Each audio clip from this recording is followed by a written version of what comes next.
Good evening friends. आज की update कुछ इस प्रकार से। आज हम बात करेंगे सबसे पहले चाबहार पोर्ट की। पाकिस्तान के बलूचिस्तान में बलूचिस्तान लिबरेशन आर्मी के जाफर एक्सप्रेस ट्रेन हाईजैक करने के बाद पूरी दुनिया में शहबाज सरकार और चीन की जमकर किकरी हो रही है। पाकिस्तान के बलूचिस्तान में चीन अरबों डॉलर का CPC प्रोजेक्ट चला रहा है। यही नहीं, चीन की योजना ग्वादर में नेवी और सेना के बेस बनाने की है। चीन ने अरबों डॉलर खर्च करके ग्वादर में पोर्ट का विकास किया है और एयरपोर्ट बनाया है, लेकिन इसका कोई फ़ायदा होता नहीं दिख रहा है।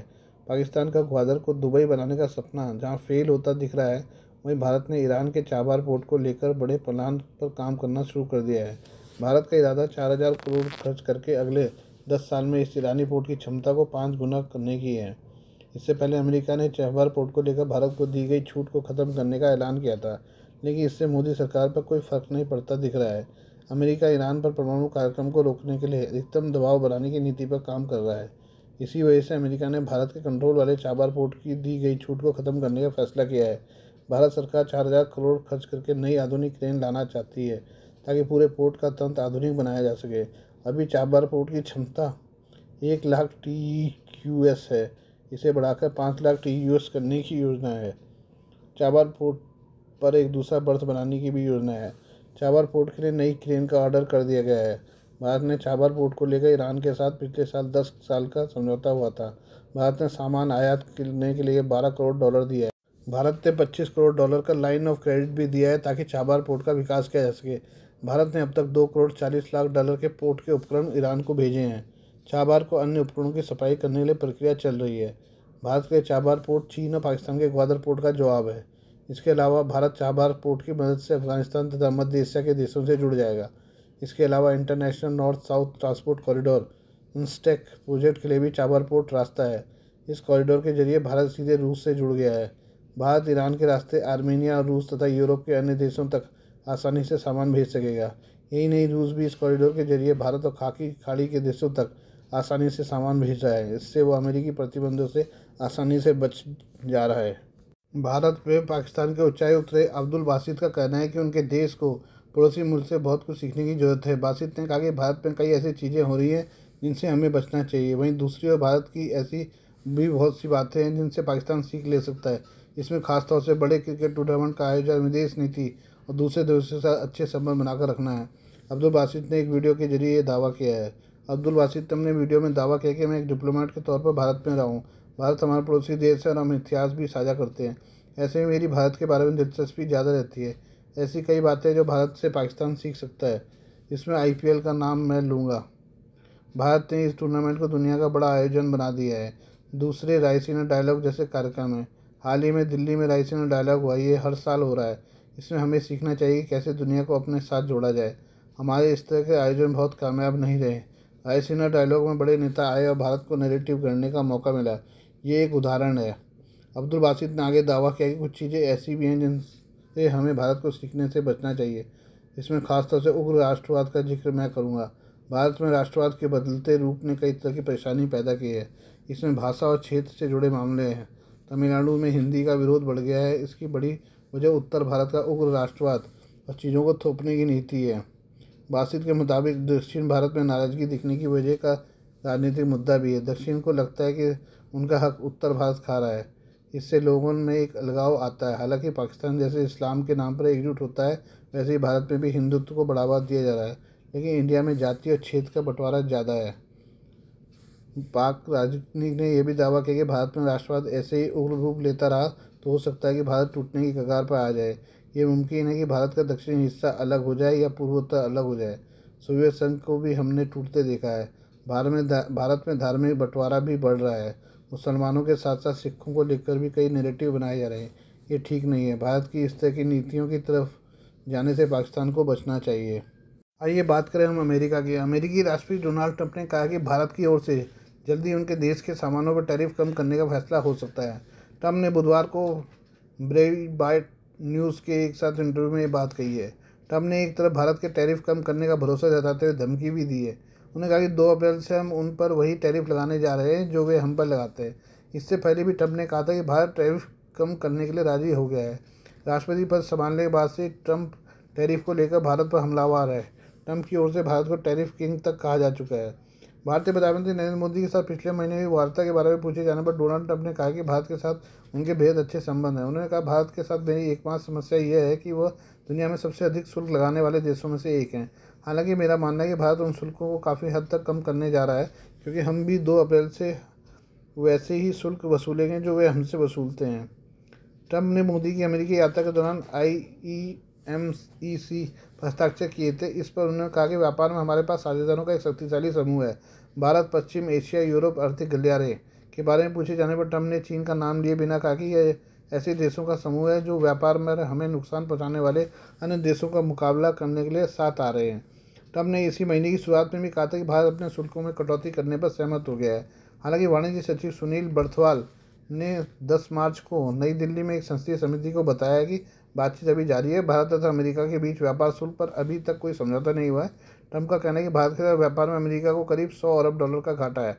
उन्होंने इस व्यापार असंतुलन को दूर करने पर जोर दिया है। बलूचिस्तान में विद्रोही समूहों के हमले के बीच पाकिस्तान ने एक बार फिर भारत के खिलाफ जहर उगलते हुए अपनी नाकामियों का ठिकरा दूसरों को फोड़ने की कोशिश की है। आतंकी फैक्ट्री के रूप में पूरी दुनिया में कुख्यात पाकिस्तान ने उल्टा भारत पर आतंकवाद फैलाने का आरोप लगाया है। पाकिस्तान के विदेश मंत्रालय ने भारत के ऊपर बलूचिस्तान में अलगाववादी विद्रोही समूह को समर्थन देने का आरोप लगाया है। भारत के प्रधानमंत्री नरेंद्र मोदी के आतंकवाद के मुद्दे पर पाकिस्तान को फटकार लगाने पर भी इस्लामाबाद की तिलमिलाहट सामने आई है। पाकिस्तानी विदेश मंत्रालय के प्रवक्ता शफकत ने कहा है कि बलूचिस्तान में आतंकवाद में भारत की संलिप्तता बहुत स्पष्ट है। सिर्फ पाकिस्तानी नहीं बल्कि वे इस क्षेत्र को भी अस्थिर करने की कोशिश कर रहे हैं। पाकिस्तानी प्रवक्ता ने भारत के खिलाफ जहर उगलते हुए कहा कि आतंकवाद को पराजित करने में उनकी सरकार की नीति जग जाहिर है। हाल ही में भारत एकमात्र ऐसा देश है जिसने जाफर एक्सप्रेस घटना की निंदा नहीं की, जो बहुत कुछ कहता है। पाकिस्तानी विदेश मंत्रालय ने भारत के प्रधानमंत्री की हाल ही में एक पॉडकास्ट के दौरान की गई टिप्पणी को भ्रामक और एक तरफा करार दिया। पाकिस्तानी प्रवक्ता ने कहा कि भारत के ऊपर कश्मीर में टारगेटेड किलिंग में शामिल होने का आरोप लगाया। पाकिस्तानी प्रवक्ता ने कहा कि भारत के पीड़ित बनने से उसके अपराध नहीं छिप जाएंगे। यही नहीं, अपनी ज़मीन पर आतंकी कैंप लगाने वाले पाकिस्तान ने यह भी कहा कि वो भारत के साथ सार्थक बातचीत चाहता है, लेकिन नई दिल्ली ही इसमें बाधा है। पाकिस्तान ने भारत के ऊपर कश्मीर मामले को संयुक्त राष्ट्र में ले जाने का ठीकरा फोड़ा और इसे अंतर्राष्ट्रीय मुद्दा बताया। पाकिस्तान ने इसके लिए भी कश्मीर को लेकर भारत को ज्ञान दिया था। इसके बाद भारत ने पाकिस्तान को नसीहत दी थी कि उसे झूठ फैलाने के बजाय पाकिस्तान को अपने अवैध और जबरन कब्जे वाले भारतीय क्षेत्र को खाली कर देना चाहिए। यूरोप में पाकिस्तानी आतंकी मॉड्यूल का पर्दाफाश हुआ है। स्पेनिश पुलिस ने कैटेलोनिया पुलिस और इटली की पुलिस के साथ मिलकर एक बड़े आतंकवादी विरोध अभियान को अंजाम दिया, जिसमें 11 पाकिस्तानी नागरिकों को गिरफ्तार किया गया। इनमें से 10 संदिग्धों को बार्सिलोना और उसके आसपास पकड़ा गया, जबकि एक को इटली में हिरासत में लिया गया है। सभी गिरफ्तारियों का संबंध प्रतिबंधित आतंकी संगठन तहरीक-ए-तालिबान पाकिस्तान (TTP) से जोड़ा जा रहा है, जिसे पाकिस्तान तालिबान के नाम से भी जाना जाता है। जांच में खुलासा हुआ है कि यह समूह चरमपंथी विचारधारा फैलाने, हिंसक हमलों की योजना बनाने और यूरोप में संभावित लक्ष्यों की पहचान करने में सम्मिलित था। ये संदिग्ध एन्क्रिप्टेड संचार चैनलों के जरिए संपर्क में रहते थे, हत्याओं और गला काटने से बब्बर घटनाओं को अंजाम देने की साजिश रच रहे थे। गिरफ्तार किए गए 10 पाकिस्तानी नागरिकों को 6 मार्च को स्पेन के सेंट्रल इन्वेस्टिगेशन कोर्ट नंबर 6 में पेश किया गया, जहां उन पर आतंकवाद के वित्त पोषण, कट्टरपंथी भर्ती और उग्रवाद को बढ़ावा देने का आरोप लगाए गए। जांच में यह भी सामने आया है कि समूह की संगठित आतंकी संरचना थी, जिसमें कुछ सदस्य विशेष रूप से यूरोप में लक्ष्यों की पहचान करने का काम कर रहे थे। इस ऑपरेशन का सबसे चौंकाने वाला खुलासा यह था कि इस समूह के संचार नेटवर्क में महिलाएं भी महत्वपूर्ण भूमिका निभा रही थी। वे कट्टरपंथी विचारधारा फैलाने, युवाओं को आतंकवाद की ओर आकर्षित करने और संभावित लक्ष्यों की पहचान करने का काम कर रही थी। यह दिखाता है कि अब महिलाएं भी आतंकवादी संगठनों में सिर्फ सहायक भूमिका में नहीं है, बल्कि रणनीतिक और परिचालन स्तर पर भी सक्रिय हो रही हैं। स्पेन में पिछले 3 वर्षों में चरमपंथी मॉड्यूल को खत्म करने के लिए कई बड़े अभियान चलाए गए, जिनमें अब तक 30 से अधिक गिरफ्तारियां हो चुकी हैं। इस ऑपरेशन के तहत अंतर्राष्ट्रीय सहयोग को प्राथमिकता दी गई है, जैसा कि इटली के कानून प्रवर्तन एजेंसियों की भागीदारी से स्पष्ट है। यूरोप में पाकिस्तानी नेटवर्क लंबे समय से सुरक्षा एजेंसियों के रडार पर है। ये समूह गुप्त संचार माध्यमों का उपयोग करके अपने विचार फैलाते हैं, लक्ष्यों को चिन्हित करते हैं और हिंसक गतिविधियों की योजना बनाते हैं। कई बार ये नेटवर्क स्वयं ही अपने लिए धन जुटाते हैं और विभिन्न तरीकों से अपनी गतिविधियों को संचालित करते हैं। अब बात करते हैं अमेरिकी वायुसेना की। अमेरिकी वायुसेना ने पिछले साल अपने नेक्स्ट जनरेशन एयर डोमिनेंस कार्यक्रम की घोषणा की थी। इसका उद्देश्य दुनिया का पहला सच्चा 6ठी पीढ़ी का लड़ाकू विमान बनाना था, लेकिन न तो बाइडेन प्रशासन ने इस पर कोई फैसला लिया और न ही वर्तमान ट्रंप प्रशासन ने। ऐसे में अमेरिकी वायुसेना अभी भी इस बात पर विचार कर रही है कि वह एक नया छठी पीढ़ी का स्टेल्थ फाइटर जेट बनाना चाहती है या नहीं। लेकिन अब अमेरिकी वायुसेना मौजूदा F-35 लड़ाकू विमानों की सहायता के लिए कम से कम 1000 लड़ाकू ड्रोन हासिल करने की योजना बना रही है।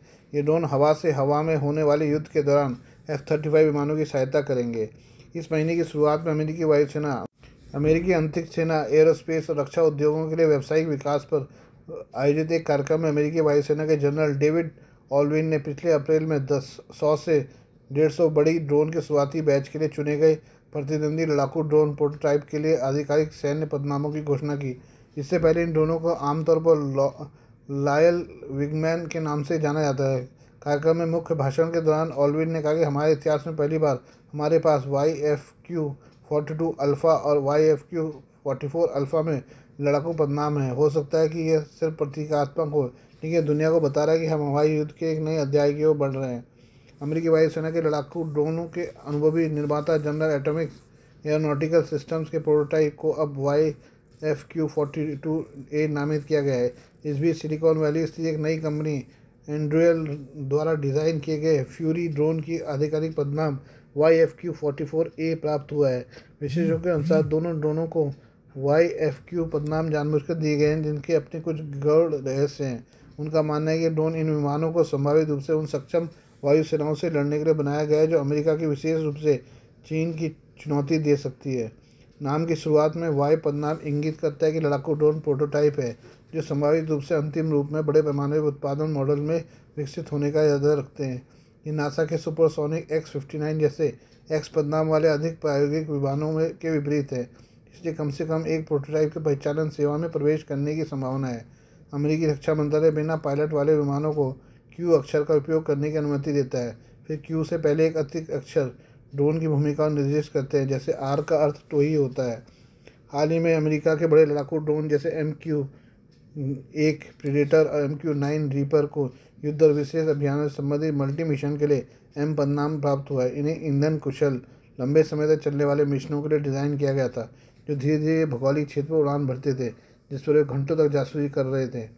उन विशेषताओं का मतलब था कि हल्के स्टिंगर एंटी एयर मिसाइलों से लैस होने पर भी उनमें अधिक शक्तिशाली हथियारों वाले फुर्तीले लड़ाकू विमानों से विश्वसनीय रूप से लड़ने के लिए प्रदर्शन की कमी थी। Please do like, share and subscribe this channel of mine, news, views and analysis by Prakash.